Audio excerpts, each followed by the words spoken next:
ओम नमो भगवते वासुदेवाय नमः। नमस्कार दोस्तों, आप सभी का मेरे YouTube चैनल मायरा बॉयज़ में हार्दिक स्वागत है। आज की इस वीडियो में हम आपको बृहस्पतिवार व्रत कथा सुनाएंगे। कथा सुनने से पहले आप सभी से मेरा अनुरोध है, कमेंट बॉक्स में जय बृहस्पति देव जरूर लिखें। बोलो विष्णु भगवान की जय, वीर भगवान की जय। भारतवर्ष में एक प्रतापी और दानी राजा राज्य करता था। वह नित्य गरीबों और ब्राह्मणों की सहायता करता था। यह बात उसकी रानी को अच्छी नहीं लगती थी। वह ना ही गरीबों को दान देती, ना ही भगवान का पूजन करती थी और राजा को भी दान देने से मना किया करती थी। एक दिन राजा शिकार खेलने वन को गए हुए थे तो रानी महल में अकेली थी। उसी समय बृहस्पति देव साधु वेश में राजा के महल में भिक्षा के लिए गए और भिक्षा मांगी। रानी ने भिक्षा देने से इनकार किया और कहा, हे साधु महाराज, मैं तो दान पुण्य से तंग आ गई हूँ। मेरा पति सारा धन लुटाते रहते हैं। मेरी इच्छा है कि हमारा धन नष्ट हो जाए और फिर न रहेगा बांस, न बजेगी बांसुरी। साधु ने कहा, देवी तुम तो बड़ी विचित्र हो।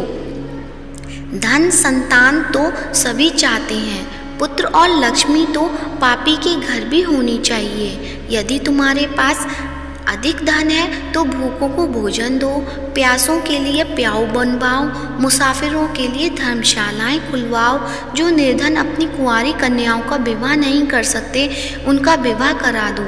ऐसे और कई काम हैं जिनके करने से तुम्हारा यश लोक परलोक में फैलेगा। परंतु रानी पर उपदेश का कोई प्रभाव न पड़ा। वह बोली, महाराज आप मुझे कुछ न समझाएं। मैं ऐसा धन नहीं चाहती जो हर जगह बांटती फिरूं। साधु ने उत्तर दिया, यदि तुम्हारी ऐसी इच्छा है तो तथास्तु। तुम ऐसा करना कि बृहस्पतिवार को घर लीपकर पीली मिट्टी से अपना सिर धोकर स्नान करना, भट्टी चढ़ाकर कपड़े धोना। ऐसा करने से तुम्हारा सारा धन नष्ट हो जाएगा। इतना कहकर वह साधु महाराज वहाँ से अलोप हो गए। साधु के अनुसार कई बातों को पूरा करते हुए रानी को केवल 3 बृहस्पतिवार ही बीते थे कि उसकी समस्त धन संपत्ति नष्ट हो गई। भोजन के लिए राजा का परिवार तरसने लगा। तब एक दिन राजा ने रानी से बोला कि हे रानी, तुम यहीं रहो, मैं दूसरे देश को जाता हूँ, क्योंकि यहाँ पर सभी लोग मुझे जानते हैं, इसलिए मैं कोई छोटा कार्य नहीं कर सकता। ऐसा कहकर राजा परदेश चला गया। वहाँ वह जंगल से लकड़ी काट कर लाता और शहर में बेचता। इस तरह वह अपना जीवन व्यतीत करने लगा। इधर राजा के परदेश जाते ही रानी और दासी दुखी रहने लगी। एक बार जब रानी और दासी को 7 दिन तक बिना भोजन के रहना पड़ा तो रानी ने अपनी दासी से कहा, हे दासी, पास ही के नगर में मेरी बहन रहती है, वह बड़ी धनवान है, तो उसके पास जा और कुछ ले आ ताकि थोड़ी बहुत गुजर बसर हो जाए। दासी रानी की बहन के पास गई। उस दिन गुरुवार था और रानी की बहन उस समय बृहस्पतिवार के व्रत की कथा सुन रही थी। दासी ने रानी की बहन को अपनी रानी का संदेश दे दिया, लेकिन रानी की बड़ी बहन ने कोई उत्तर नहीं दिया। जब दासी को रानी की बहन से कोई उत्तर नहीं मिला तो वह बहुत दुखी हुई और क्रोध भी आया। दासी ने वापस आकर रानी को सारी बात बता दी। सुनकर रानी ने अपने भाग्य को कोसा। उधर रानी की बहन ने सोचा कि मेरी बहन की दासी आई थी, परंतु मैं उससे नहीं बोली, इससे वह बहुत दुखी हुई होगी। कथा सुनकर और पूजन समाप्त करके वह अपनी बहन के घर आई और कहने लगी, हे बहन, मैं बृहस्पतिवार का व्रत कर रही थी। तुम्हारी दासी मेरे घर आई थी, परंतु जब तक कथा होती है तब तक ना तो उठते हैं और ना ही बोलते हैं, इसलिए मैं नहीं बोली। कहो दासी क्यों गई थी? रानी बोली, बहन तुमसे क्या छिपाऊं, हमारे घर में खाने तक को अनाज नहीं था। ऐसा कहते कहते रानी की आंखें भर आईं। उसने दासी समेत पिछले 7 दिनों से भूखे रहने तक की बात अपनी बहन को विस्तार पूर्वक सुना दी। रानी की बहन बोली, देखो बहन, भगवान बृहस्पति देव सबकी मनोकामना पूर्ण करते हैं। देखो, शायद तुम्हारे घर में अनाज रखा हो। पहले तो रानी को विश्वास नहीं हुआ, पर बहन के आग्रह करने पर उसने अपनी दासी को अंदर भेजा तो उसे सचमुच अनाज से भरा एक घड़ा मिल गया। यह देखकर दासी को बड़ी हैरानी हुई। दासी रानी से कहने लगी, हे रानी, जब हमको भोजन नहीं मिलता तो हम व्रत ही तो करते हैं, इसलिए क्यों ना इनसे व्रत और कथा की विधि पूछ ली जाए ताकि हम भी व्रत कर सकें। तब रानी ने अपनी बहन से बृहस्पतिवार का व्रत करने के बारे में पूछा। उसकी बहन ने बताया, बृहस्पतिवार के व्रत में चने की दाल और मुनक्का से विष्णु भगवान का केले की जड़ में पूजन करें तथा दीपक जलाएं, व्रत कथा सुने और पीला भोजन ही करें। इससे बृहस्पति देव प्रसन्न होते हैं। व्रत और पूजन विधि बताकर रानी की बहन अपने घर लौट आई। 7 दिन के बाद जब गुरुवार आया तो रानी और दासी ने व्रत रखा। गुड़साल में जाकर चना और गुड़ लेकर आई, फिर उससे केले की जड़ तथा विष्णु भगवान का पूजन किया। अब पीला भोजन कहाँ से आए, इस बात को लेकर दोनों बहुत दुखी थे। क्योंकि उन्होंने व्रत रखा था, इसलिए बृहस्पति देव उनसे प्रसन्न थे। इसलिए वे एक साधारण व्यक्ति का रूप धारण कर 2 थालों में सुंदर पीला भोजन दासी को दे गए। भोजन पाकर दासी प्रसन्न हुई और फिर रानी के साथ मिलकर भोजन ग्रहण किया। उसके बाद वे सभी गुरुवार को व्रत और पूजन करने लगे। बृहस्पति भगवान की कृपा से उनके पास फिर से धन संपत्ति आ गई, परंतु रानी फिर से पहले की तरह आलस्य करने लगी। तब दासी बोली, देखो रानी, तुम पहले भी इस प्रकार आलस्य करती थी। तुम्हें धन रखने में कष्ट होता है, इस कारण सभी धन नष्ट हो गया, और अब जब भगवान बृहस्पति की कृपा से धन मिला है तो तुम्हें फिर से आलस्य होता है। रानी को समझाते हुए दासी कहती है कि बड़ी मुसीबतों के बाद हमने यह धन पाया है, इसलिए हमें दान पुण्य करना चाहिए, भूखे मनुष्य को भोजन कराना चाहिए और धन को शुभ कार्यों में खर्च करना चाहिए, जिससे तुम्हारे कुल का यश बढ़ेगा, स्वर्ग की प्राप्ति होगी और पितृ प्रसन्न होंगे। दासी की बात मानकर रानी अपना धन शुभ कार्यों में खर्च करने लगी, जिससे पूरे नगर में उसका यश फैलने लगा। बृहस्पतिवार व्रत कथा के बाद श्रद्धा के साथ आरती की जानी चाहिए। इसके बाद प्रसाद बांटकर उसे ग्रहण करना चाहिए। एक दिन राजा दुखी होकर जंगल में एक पेड़ के नीचे आसन जमाकर बैठ गया। वह अपनी दशा को याद करके व्याकुल होने लगा। बृहस्पतिवार का दिन था। एकाएक उसने देखा कि निर्जन वन में एक साधु प्रकट हुए। वह साधु वेश में स्वयं बृहस्पति देवता थे। लकड़हारे के सामने आकर बोले, हे लकड़हारे, इस सुनसान जंगल में तू चिंता मग्न क्यों बैठा है? लकड़हारे ने दोनों हाथ जोड़कर प्रणाम किया और उत्तर दिया, महात्मा जी, आप सब कुछ जानते हैं, मैं क्या कहूँ? यह कहकर रोने लगा और साधु को अपनी आत्मकथा सुनाई। महात्मा जी ने कहा, तुम्हारी स्त्री ने बृहस्पति के दिन बृहस्पति भगवान का निरादर किया है, जिसके कारण रुष्ट होकर उन्होंने तुम्हारी यह दशा कर दी। अब तुम चिंता को दूर करके मेरे कहने पर चलो, तुम्हारे सब कष्ट दूर हो जाएंगे और भगवान पहले से भी अधिक संपत्ति देंगे। तुम बृहस्पतिवार के दिन कथा किया करो। 2 पैसे के चने मुनक्का लाकर उसका प्रसाद बनाओ और शुद्ध जल से लोटे में शक्कर मिलाकर अमृत तैयार करो। कथा के पश्चात अपने सारे परिवार और सुनने वाले प्रेमियों में अमृत व प्रसाद बांटकर आप भी ग्रहण करो। ऐसा करने से भगवान तुम्हारी सब मनोकामनाएं पूरी करेंगे। साधु के ऐसे वचन सुनकर लकड़हारा बोला, हे प्रभु, मुझे लकड़ी बेचकर इतना पैसा नहीं मिलता जिससे भोजन के उपरांत कुछ बचा सकूं। मैंने रात्रि में अपनी स्त्री को व्याकुलता देखा है। मेरे पास कुछ भी नहीं जिससे मैं उसकी खबर मंगा सकूं। साधु ने कहा, हे लकड़हारे, तुम किसी बात की चिंता मत करो। बृहस्पति के दिन तुम रोजाना की तरह लकड़ियां लेकर शहर को जाओ। तुमको रोज से दुगना धन प्राप्त होगा, जिससे तुम भली भांति भोजन कर लोगे तथा बृहस्पति देव की पूजा का सामान भी आ जाएगा। इतना कहकर साधु अंतर ध्यान हो गए। धीरे धीरे समय बीतता होने पर भी फिर वही बृहस्पतिवार का दिन आया। लकड़हारा जंगल से लकड़ी काटकर किसी शहर में बेचने गया। उसे उस दिन और दिन से भी अधिक पैसा मिला। राजा ने चना गुड़ आदि लाकर गुरुवार का व्रत किया। उस दिन से उसके सभी क्लेश दूर हुए। परंतु जब दोबारा गुरुवार का दिन आया तो बृहस्पतिवार का व्रत करना भूल गया।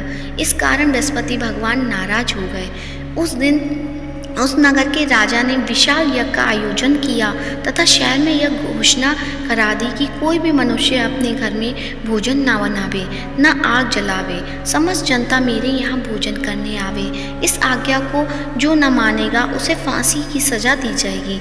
इस तरह की घोषणा संपूर्ण नगर में करवा दी। राजा की आज्ञानुसार शहर के सभी लोग भोजन करने गए, लेकिन लकड़हारा कुछ देर से पहुँचा, इसलिए राजा उसको अपने साथ घर लिवा ले गए और ले जाकर भोजन करा रहे थे तो रानी की दृष्टि उस खूंटी पर पड़ी जिस पर उसका हार लटका हुआ था। वह वहाँ पर दिखाई नहीं दिया। रानी ने निश्चय किया कि मेरा हार इस मनुष्य ने चुरा लिया है। उसी समय सिपाहियों को बुलाकर उसको कारागार में डलवा दिया।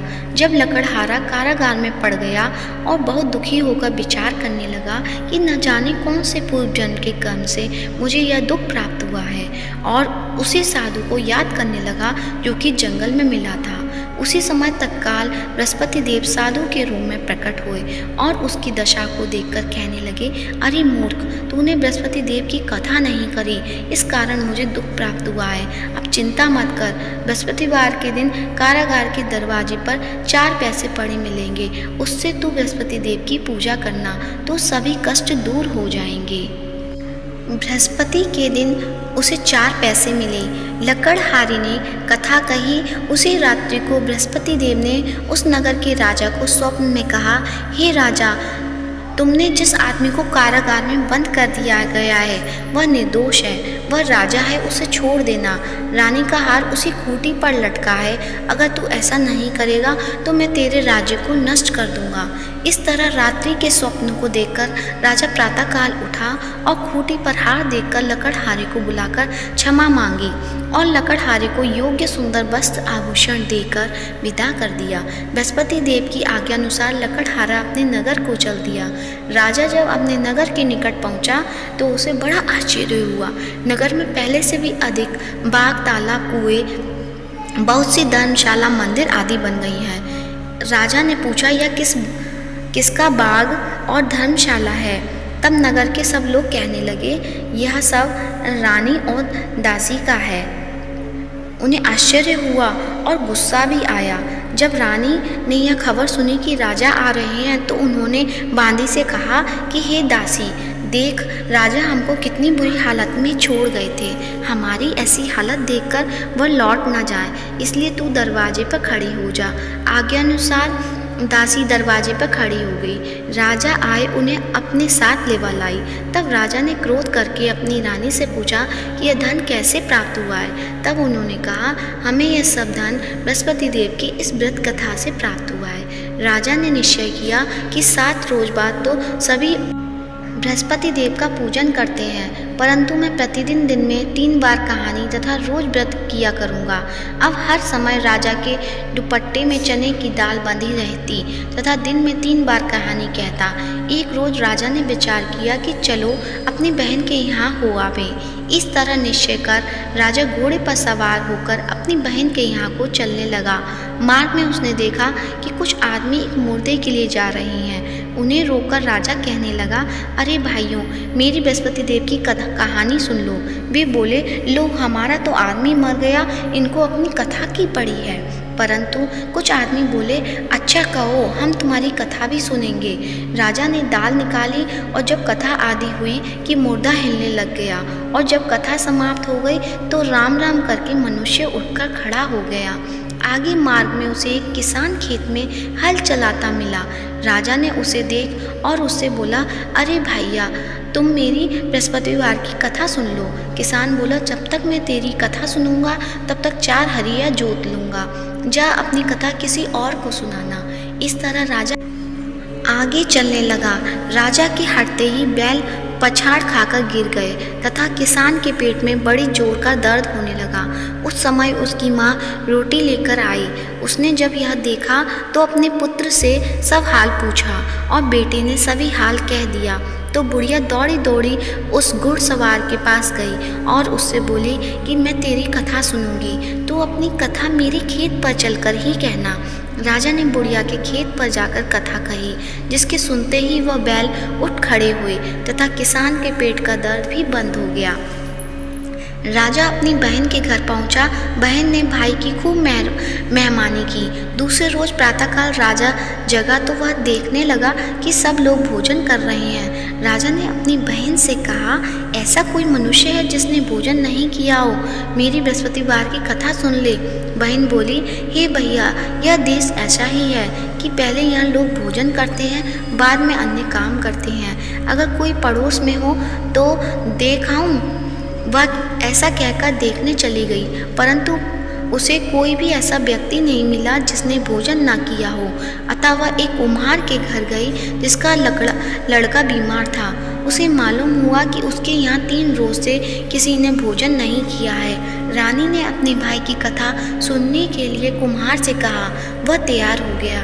राजा ने जाकर बृहस्पतिवार की कथा कही, जिसको सुनकर उसका लड़का ठीक हो गया। अब तो राजा की प्रशंसा होने लगी। एक रोज राजा ने अपनी बहन से कहा कि हे बहन, हम अपने घर जाएंगे, तुम भी तैयार हो जाओ। राजा की बहन ने अपनी सास से कहा। सास ने कहा, हाँ चली जाओ, परंतु अपने लड़के को मत ले जाना, तेरे भाई की कोई औलाद नहीं है। बहन ने अपने भैया से कहा, हे भैया, मैं तो चलूँगी पर बालक नहीं जाएगा। राजा बोला, जब कोई बालक नहीं चलेगा तब तुम ही क्या करोगी? बड़े दुख मन से राजा अपने नगर को लौट आया। राजा ने अपनी रानी से कहा, हम निर्वंशी हैं, हमारा मुंह देखने का धर्म नहीं है और कुछ भोजन आदि नहीं किया। रानी बोली, हे प्रभु, बृहस्पति देव ने हमें सब कुछ दिया है, वह हमें औलाद अवश्य देंगे। उसी रात बृहस्पति देव ने राजा से स्वप्न में कहा, हे राजा, उठ, सभी सोच त्याग दे, तेरी रानी गर्भ से है। राजा की यह बात सुनकर बड़ी खुशी हुई। 9वें महीने में उसके गर्भ से एक सुंदर पुत्र पैदा हुआ। तब राजा बोला, हे रानी, स्त्री बिना भोजन के रह सकती है पर बिना कहे नहीं रह सकती। जब मेरी बहन आवे तुम उससे कुछ कहना मत। रानी ने सुनकर हाँ कर दिया। जब राजा की बहन ने यह शुभ समाचार सुना तो वह खुश हुई तथा बधाई लेकर अपने भाई के यहाँ आई। तभी रानी ने कहा, घोड़ा चढ़कर तो नहीं आई, गधा चढ़ी आई। राजा की बहन बोली, भाभी, मैं इस प्रकार ना कहती तो तुम्हें औलाद कैसे मिलती? बृहस्पति देव ऐसे ही हैं, जैसे जिसके मन में कामना है सभी को पूर्ण करते हैं। जो सद्भावना पूर्वक बृहस्पतिवार का व्रत करता है और कथा पढ़ता है अथवा सुनता है, दूसरों को सुनाता है, बृहस्पति देव उसकी सभी मनोकामना पूर्ण करते हैं। भगवान बृहस्पति देव उसकी सदैव रक्षा करते हैं। संसार में जो मनुष्य सद्भावना पूर्वक से भगवान जी का पूजन व्रत सच्चे हृदय से करते हैं, उनकी सभी मनोकामनाएं पूर्ण करते हैं। जो सच्ची भावना से रानी और राजा ने उनकी कथा का गुणगान किया तो उनकी सभी इच्छाएं बृहस्पति देव जी ने पूर्ण की थी। इसलिए पूर्ण कथा सुनने के बाद प्रसाद लेकर जाना चाहिए। हृदय से उनका मनन करते हुए जयकारा बोलना चाहिए। बोलो बृहस्पति देव की जय, भगवान विष्णु की जय। तो आइए अब सुनते हैं बृहस्पति देव की आरती। ओम जय बृहस्पति देवा, स्वामी जय बृहस्पति देवा। छिन छिन भोग लगाऊं कदली फल मेवा। ओम जय बृहस्पति देवा, ओम जय बृहस्पति देवा। तुम पूर्ण परमात्मा, तुम अंतर्यामी, जगत पिता जगदीश्वर तुम सबके स्वामी, ओम जय बृहस्पति देवा। चरणामृत निज निर्मल सब पातक हरता, स्वामी सब पातक हरता। सकल मनोरथ दायक कृपा करो भरता, ओम जय बृहस्पति देवा।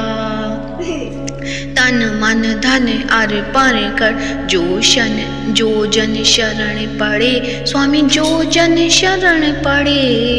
प्रभु प्रकट तब होकर आकर द्वारी खड़े, ओम जय बृहस्पति देवा।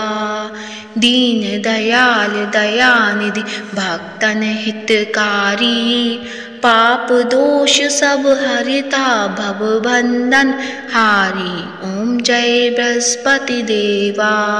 सकल मनोरथ दाय सब संशय हारो, स्वामी सब संशय हारो। विषय विकार मिटाओ संतन सुखकारी, ओम जय बृहस्पति देवा। जो कोई आरती तेरी प्रेम सहित गावे, स्वामी भक्त सहित गावे। जेठानंद वंद सो निश्चय छुट जावे, ओम जय बृहस्पति देवा। स्वामी जय बृहस्पति देवा, स्वामी जय बृहस्पति देवा। सब बोलो विष्णु भगवान की जय हो। प्रेम से बोलो बृहस्पति देव भगवान की जय हो। यदि आज की वीडियो पसंद आई हो तो वीडियो को लाइक करें, शेयर करें, कमेंट करें और कमेंट बॉक्स में विष्णु भगवान की जय हो या जगत के पालनहार की जय हो अवश्य लिखें। और साथ ही मायरा बॉयज़ चैनल को सब्सक्राइब करें और हमारे